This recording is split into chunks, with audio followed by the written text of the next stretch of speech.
Police station పరిధిలో అక్రమంగా ఆయుధాలు తరలిస్తున్న ఓ వ్యక్తిని ఎస్ఓటి పోలీసులు అరెస్టు చేశారు. మేడ్చల్ మల్కాజ్గిరి జిల్లా బొల్లారం పోలీస్ స్టేషన్ పరిధిలో అక్రమంగా ఆయుధాలు తరలిస్తున్న ఓ వ్యక్తిని ఎస్ఓటి మల్కాజ్గిరి జోన్ పోలీసులు, బొల్లారం లా అండ్ ఆర్డర్ పోలీసులు కలిసి అరెస్టు చేశారు. పోలీసుల వివరాల ప్రకారం ఉత్తరప్రదేశ్ కు చెందిన 27 ఏళ్ల ఫర్బాన్స్ కుమార్ అనే వ్యక్తి ప్రస్తుతం పటాన్ చెరువులోని బిహార్ బస్తీలో నివాసం ఉంటూ కూలీగా పనిచేస్తున్నాడు. తక్కువ సమయంలో ఎక్కువ డబ్బు సంపాదించాలనే లక్ష్యంతో ఫర్బాన్స్ కుమార్ అక్రమంగా డ్రై గంజాయి చాక్లెట్ల విక్రయానికి పాల్పడినట్లు పోలీసులు తెలిపారు. ఈ క్రమంలో 2024లో చెర్లపల్లి పోలీసులు అతడిని గంజాయి కేసులో అరెస్టు చేసినట్లు వెల్లడించారు. ఆ తర్వాత తుపాకులు, తపాంచాలను తక్కువ ధరకు కొనుగోలు చేసి హైదరాబాద్ లో అవసరమైన వ్యక్తులకు అధిక ధరలకు విక్రయించాలని పథకం వేసుకున్నాడు. ఈ పథకంలో భాగంగా ఈ నెల 10వ తేదీన ఉత్తరప్రదేశ్ కు వెళ్లిన ఫర్బాన్స్ కుమార్ సోను అనే వ్యక్తిని సంప్రదించి ఆయుధాలను కొనుగోలు చేసినట్లు పోలీసులు తెలిపారు. సోను నుండి 2 9 AM పిస్టల్స్, 17 లైవ్ రౌండ్లు మరియు మ్యాగజైన్లు, ఒక డబుల్ బ్యారెల్ తపంచా, 2 లైవ్ రౌండ్లు కొనుగోలు చేసినట్లు పోలీసులు వెల్లడించారు. ఈ క్రమంలో ఆగస్టు 22న మధ్యాహ్నం 12:10 సమయంలో బొల్లారం బంగ్లా నెంబర్ 13 సాధనా మందిర్ సమీపంలో ఫర్బాన్స్ కుమార్ కదులుతున్నట్లు విశ్వసనీయ సమాచారం అందింది. దీంతో ఎస్ఓటి మల్కాజ్గిరి జోన్ పోలీసులు, బొల్లారం పోలీసులు సంయుక్తంగా దాడి చేసి ఫర్బాన్స్ కుమార్ ను అదుపులోకి తీసుకున్నారు. చేసి ఉన్నాడన్న ఇన్ఫర్మేషన్ తో ఇతన్ని ఇవాళ ఎస్ఓటి పోలీసు పట్టుకోవడం జరిగింది. అయితే ఈ ప్రభాస్ కుమార్ అన్న అతను మనం ఇతని బ్యాక్గ్రౌండ్ లోకి వెళ్తే ఇతను నేటివ్ ఆఫ్ ఉత్తరప్రదేశ్. ఇతనికి 3 సిస్టర్స్, 2 బ్రదర్స్ ఉన్నారు. కేవలం 5వ తరగతి చదువుకున్నాడు. 2021లో ఇతను గాంజా కన్సంప్షన్ కి చాలా అడిక్ట్ అయిపోయి ఇతను యూపీకి వెళ్ళి అక్కడ అదే టైంలో ఇతను మమతా నామలను బీహార్ స్టేట్ కి సంబంధించిన ఆమెను పెళ్లి చేసుకున్నాడు. అయితే అక్కడ పెళ్లి చేసుకున్న తర్వాత ఇతను చెర్లపల్లి ఇండస్ట్రియల్ ఏరియాకు షిఫ్ట్ అయ్యి ఆయన ఇన్ సర్చ్ ఆఫ్ ఎంప్లాయ్మెంట్. ఆ టైంలో ఒక 1 year క్రితం భార్య కన్సీవ్ అయిన తర్వాత ఇతను ఆమెను బీహార్ లో వదిలిపెట్టి వచ్చి ఇక్కడ బై దిస్ టైం వాళ్ళకి ఒక 3 పిల్లలు ఉన్నారు. తక్కువ ఇన్కమ్ వల్ల ఇతను ఏమనుకున్నాడంటే ఇప్పుడు పనిచేసే చోట ఏదైతే ఉందో చెర్లపల్లి ఇండస్ట్రియల్ ఏరియాలో దానికి డబ్బు తక్కువగా వస్తుంది కాబట్టి డ్రై గాంజా, తర్వాత గాంజా చాక్లెట్స్ అమ్ముతూ మనకు ఒకసారి చెర్లపల్లి యూనిట్స్ లోనే 2024లో పట్టుబడతారు గాంజా చాక్లెట్స్. ఇతను బీహార్కి వెళ్ళి తెచ్చుకోవడం జరుగుతుంది. అయితే లేటర్ అయినా చెర్లపల్లి ఏరియా షిఫ్ట్ అయిన తర్వాత బీహార్ బస్తీలో ఉంటూ పటాన్ చెరువు యూనిట్స్ లో తర్వాత డైలీ లేబర్ గా పనిచేస్తూ ఇప్పుడు ఏమనుకున్నాడంటే నేను ఫైర్ ఆర్మ్స్ పర్చేస్ చేస్తే 3 నెలల జీతం ఒకటేసారి రావడంతో దీనికి నేను డబుల్ ఇన్కమ్ అంటే ఒక 25,000తో నేను హోమ్ లోన్ పిస్టల్ సంపాదిస్తే దాన్ని తీసుకొని వచ్చి ఇక్కడ ఎవరైనా రియల్ ఎస్టేట్ వాళ్ళకు సంబంధించిన వాళ్ళకు నేను అమ్మగలిగితే నాకు 3 times 4 times అమౌంట్ వస్తుందని ఒక ప్లాన్ తో ఇద్దరు బీహార్కు వెళ్తారు.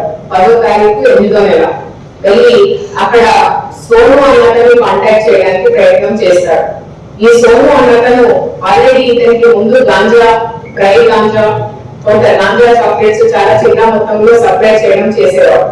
అతను అక్కడికి వెళ్ళి అతను ఆ పరిచయంతోనే నీకు ఏమైనా వెపన్స్ అమ్మేవాళ్ళు ఉంటే చెప్పు, నాకు ఇక్కడ అవసరం ఉంది, నాకు ఉపయోగపడతాయి, నాకు డబ్బు వస్తాయి అంటే అతను ఈ ప్రభాస్ కుమార్ ఆ రకంగా 2 9mm పిస్టల్స్, 17 లైవ్ రౌండ్స్, ఒక 3 మ్యాగజైన్స్, ఒక డబుల్ బ్యారెల్ తపంచా ఇవన్నీ కూడా సీజ్ చేయడం కొనడం జరుగుతుంది.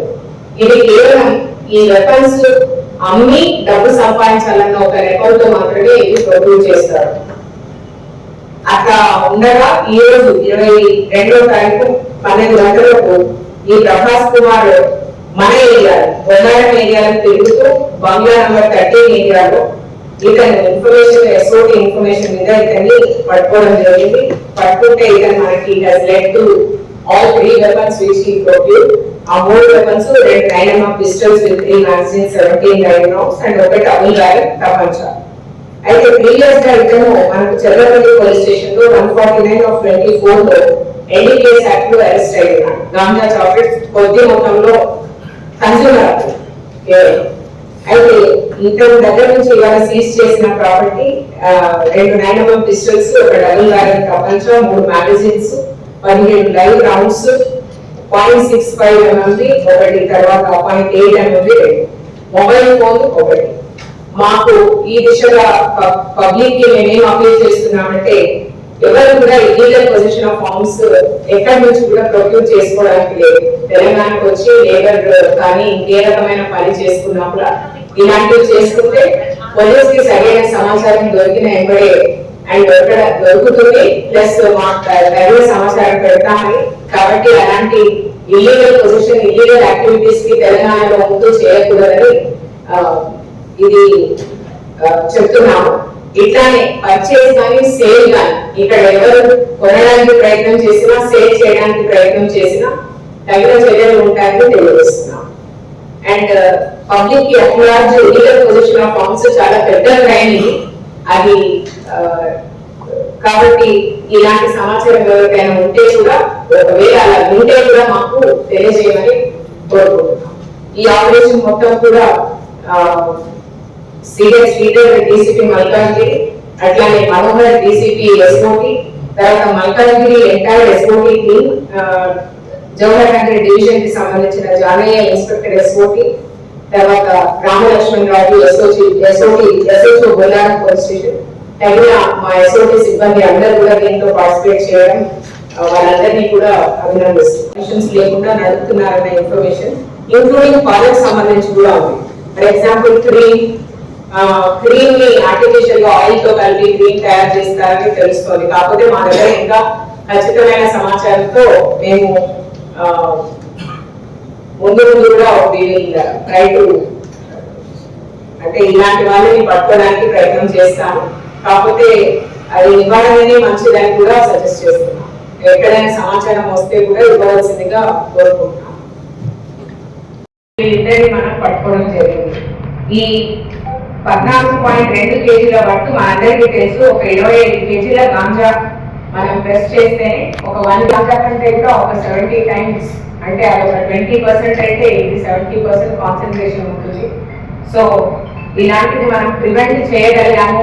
ఇట్లాంటి ట్రాన్స్పోర్టేషన్ పెడ్లింగ్ మన రాష్ట్రానికి వచ్చే క్రమంలో ప్రివెంట్ చేయగలిగిన ఎస్ఓటి ఆఫీసర్స్ ని, అలాగే శ్రీమతి అనురాగ్, తర్వాత Shafi Hussain additional DCP SOT and his entire team అందరినీ కూడా ఈ సందర్భంగా కాబట్టి ఎవరికి ఇవ్వాలనుకుంటున్నారో కొంతవరకు మనకు ఐడియా ఉంది. ఇంకేదైనా ఇన్ఫర్మేషన్ వస్తుందన్న ఉద్దేశంతో వెయిట్ చేస్తాం.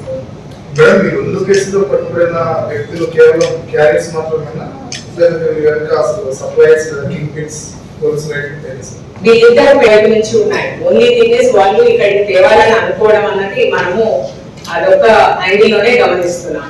అండ్ వీళ్ళు మన దగ్గర ఫస్ట్ టైం అఫెన్స్ చేశారు కాబట్టి వీళ్ళ మీద పాత నేరస్తులు పాతది కూడా యాడ్ చేసి, అంటే 2 కేసులు కూడా వాళ్ళ మీద చట్టరీత్యా ఇంకేమైనా ఎన్డీపీఎస్ తర్వాత కూడా తీసుకోవాల్సిన అవసరం ఉంటే తీసుకుంటాం. ఇది కాకుండా డైరీకి సంబంధించి పాల ప్రొడక్ట్స్ ఇవి ఉన్నది. నేను నంబర్ కూడా చెప్పాను. ఎవరైనా కూడా పబ్లిక్ మనకు రిపోర్ట్ చేయవచ్చు. అండ్ మా వైఖరి, తర్వాత ప్రభుత్వ వైఖరి కూడా ఎస్పెషల్లీ అడల్టరేటెడ్ ఫుడ్ పట్ల మేము ఇంకా ఎవరైనా సంప్రదించారు అమ్మడానికి సోషల్ మీడియా హ్యాండిల్స్ చూస్తున్నాము. ఎవరెవరితో పరిచయం ఉన్నాడు ఏంటి అనేది దాన్ని బట్టి పడ్డగా చెప్పారు. అప్పటికి కన్స్యూమర్ అయ్యాను. అతను ఎవరికి 1 2 అలా అమ్మేవాడు. తెచ్చుకోవడం డబ్బులు లేదు కాబట్టి ఒక 5 10 తెచ్చుకోవడము అమ్మడం. అంత సౌలభ్యం ఇతనికి లేదు, డబ్బు లేదు.